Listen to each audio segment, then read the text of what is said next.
When I woke up, it was light. It was awfully quiet. Too quiet. I mean, our house just isn't naturally quiet. The radio's usually going full blast and the TV's turned up loud and people are wrestling and knocking over lamps and tripping over the coffee table and yelling at each other. Something was wrong, but I couldn't quite figure it out. Something had happened. I couldn't remember what. I blinked at Soda bewilderedly. He was sitting on the edge of the bed watching me. Soda? My voice sounded weak and hoarse. Somebody sick? Yeah, his voice was oddly gentle. Go back to sleep now. An idea was slowly dawning on me. Am I sick? He stroked my hair. Yeah, you're sick. Now be quiet. I had one more question. I was still kind of mixed up. Is Derry sorry I'm sick?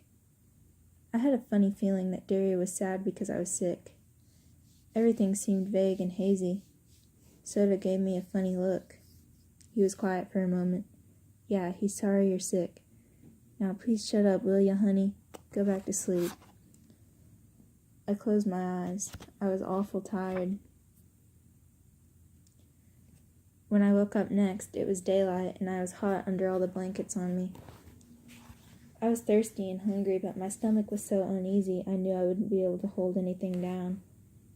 Derry had pulled the armchair into the bedroom and was asleep in it. He should be at work, I thought. Why is he asleep in the armchair? Hey, Derry, I said softly, shaking his knee. Hey, Derry, wake up. He opened his eyes. Ponyboy, you okay?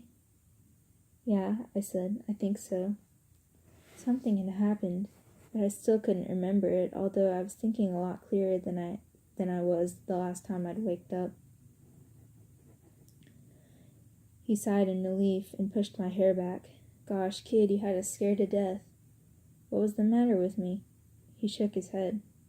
I told you you were in no condition for a rumble. Exhaustion, shock, minor concussion. And Two-Bit came blubbering over here with some tale about how you were running a fever before the rumble and how it was all his fault you were sick.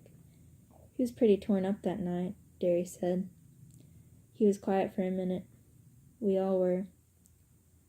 And then I remembered. Dallas and Johnny were dead. Don't think of them, I thought. Don't remember how Johnny was your buddy. Don't remember that he didn't want to die. Don't think of Dally breaking up in the hospital, crumpling under the streetlight. Try to think that Johnny is better off now. Try to remember that Dally would have ended up like that sooner or later. Best of all, don't think. Blank your mind. Don't remember. Don't remember. Where'd I get a concussion? I said. My head itched, but I couldn't scratch it for the bandage. How long have I been asleep? You got a concussion from getting kicked in the head. Soda saw it. He landed all over that Soch. I've never seen him so mad. I think he could have whipped anyone in the state he was in. Today's Tuesday, and you've been asleep and delirious since Saturday night. Don't you remember? No, I said slowly. Derry, I'm not ever going to be able to make up the school I've missed, and I've still got to go to court and talk to the police about Bob's getting killed. And now, with Dally, I took a deep breath. Derry, do you think they'll split us up? Put me in a home or something? He was silent. I don't know, baby. I just don't know. I stared at the ceiling. What would it be like, I wondered, staring at a different ceiling? What would it be like in a different bed, in a different room? There was a hard, painful lump in my throat that I couldn't swallow. Don't you even remember being in the hospital? Derry asked. He was trying to change the subject. I shook my head. I don't remember. He kept asking for me and Soda, sometimes for Mom and Dad too, but mostly for Soda. Something in his tone of voice made me look at him, mostly for Soda.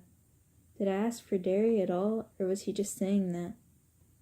Derry, I didn't know quite what I wanted to say, but I had a sick feeling that maybe I hadn't called for him while I was delirious. Maybe I had only wanted Soda Pop to be with me. What all had I said when I was sick? I couldn't remember. I didn't want to remember. Johnny left you his copy of Gone with the Wind, told the nurse he wanted you to have it.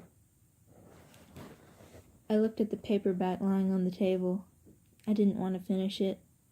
I'd never get past the part where the Southern gentlemen go riding into sure death because they're gallant. Southern gentlemen with big black eyes and blue jeans and t-shirts. Southern gentlemen crumpling under streetlights. Don't remember. Don't try to decide which one died gallant. Don't remember. Where's Soda? I asked. And then I could have kicked myself. Why can't you talk to Derry, you idiot? I said to myself. Why do you feel uncomfortable talking to Derry? Asleep, I hope. I thought he was going to go to sleep shaving this morning and cut his throat. I had to push him to bed, but he was out like a light in a second. Derry's hopes that Soda was asleep were immediately ruined because he came running in, clad only in a pair of blue jeans. Hey, Ponyboy, he yelped and leaped for me, but Derry caught him. No rough stuff, little buddy. So Soda had to content himself with bouncing up and down on the bed and pounding on my shoulder. Gosh, but you were sick. You feel okay now? I'm okay, just a little hungry. I should think you would be, Derry said. You wouldn't eat anything most of the time you were sick. How'd you like some mushroom soup? I suddenly realized just how empty I was. Man, I'd like that just fine. I'll go make some. Soda Pop, take it easy with him, okay? Soda looked back at him indignantly. You'd think I was going to challenge him to a track meet or something right off the bat. Oh no, I groaned. Track meet. I guess this just about puts me out of every race. I won't be back in condition for the meets, and the coach was counting on me. Golly, there's always next year, Soda said. Soda never had grasped the importance Derry and I put on athletics. Like he never has understood why we went all out for studying. Don't sweat it about some track meet. Soda, I said suddenly. What all did I say while I was delirious? Oh, you thought you were in Windricksville most of the time. Then you kept saying that Johnny didn't mean to kill that Soc. Hey, I didn't know you didn't like bologna. I went cold. I don't like it. I never liked it. Soda just looked at me. You used to eat it. That's why you wouldn't eat anything while you were sick. You kept saying you didn't like bologna, no matter what it was we were trying to get you to eat. I don't like it, I repeated. So did I ask for Derry while I was sick? Yeah, sure, he said, looking at me strangely. You asked for him and me both. Sometimes Mom and Dad. And for Johnny. Oh. I thought maybe I didn't ask for Derry. It was bugging me. Soda grinned. Well, you did, so don't worry. We stayed with you so much that the doctor told us we were going to end up in the hospital ourselves if we didn't get some sleep. But we didn't get any anyway. I took a good look at him. He looked completely worn out. There were circles under his eyes, and he had a tense, tired look to him.